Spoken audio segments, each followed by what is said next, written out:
Om Namah Shivaya. As we are discussing about the concept of health according to WHO and other allied sciences, including yoga, let us know about social health. According to WHO, the ability of individuals and community to interact, participate, and engage with others and to feel connected and valued. Social health means social connection, social participation, social support, sense of community.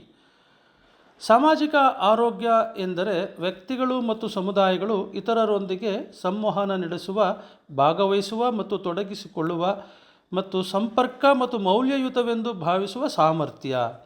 ಅಂದರೆ ಸಾಮಾಜಿಕ ಸಂಪರ್ಕಗಳು, ಸಾಮಾಜಿಕವಾಗಿ ಭಾಗವಹಿಸುವಿಕೆ, ಸಾಮಾಜಿಕವಾದ ಬೆಂಬಲ ಮತ್ತು ಸಮುದಾಯದ ಪ್ರಜ್ಞೆ ಎಂದರ್ಥ. ಹಾಗೆ according to yoga, social wellbeing is considered as an essential aspect of overall well-being. So yoga views social well-being as a state of harmony and balance within oneself and with others. ಯೋಗ ಶಾಸ್ತ್ರದ ಪ್ರಕಾರ ಸಾಮಾಜಿಕ ಯೋಗಕ್ಷೇಮವನ್ನು ಒಟ್ಟಾರೆ ಯೋಗಕ್ಷೇಮದ ಅತ್ಯಗತ್ಯ ಅಂಶವೆಂದು ಪರಿಗಣಿಸಲಾಗುತ್ತದೆ. ಸೊ ಯೋಗಕ್ಷೇಮವನ್ನು ತನ್ನೊಳಗೆ ಮತ್ತು ಇತರರೊಂದಿಗೆ ಸಾಮರಸ್ಯ ಮತ್ತು ಸಮತೋಲನದ ಸ್ಥಿತಿ ಎಂದು ತಿಳಿಯಲಾಗುತ್ತದೆ. ಸಾಮಾಜಿಕ ಯೋಗಕ್ಷೇಮದ ಪ್ರಮುಖ ಯೋಗ ತತ್ವಗಳು ಯಾವುವೆಂದರೆ ಅಹಿಂಸೆ, ಸತ್ಯ, ಆಸ್ಥೇಯ, ಬ್ರಹ್ಮಚರ್ಯ, ಅಪರಿಗ್ರಹ.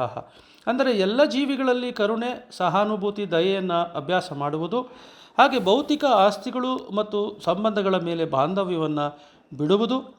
ಸಾಮಾಜಿಕ ಆರೋಗ್ಯದ ಕುರಿತು ಯೋಗದ ದೃಷ್ಟಿಕೋನ ಏನೆಂದರೆ ಎಲ್ಲ ಜೀವಿಗಳ ಪರಸ್ಪರ ಸಂಬಂಧವನ್ನು ಗುರುತಿಸುವುದು, ತನ್ನೊಳಗೆ ಮತ್ತು ಇತರರೊಂದಿಗೆ ಸಾಮರಸ್ಯ, ಸಮತೋಲನವನ್ನು ಸ್ಥಾಪಿಸುವುದೇ ಯೋಗದ ಮುಖ್ಯ ಉದ್ದೇಶವಾಗಿದೆ. ಓಂ ನಮಃ ಶಿವಾಯ.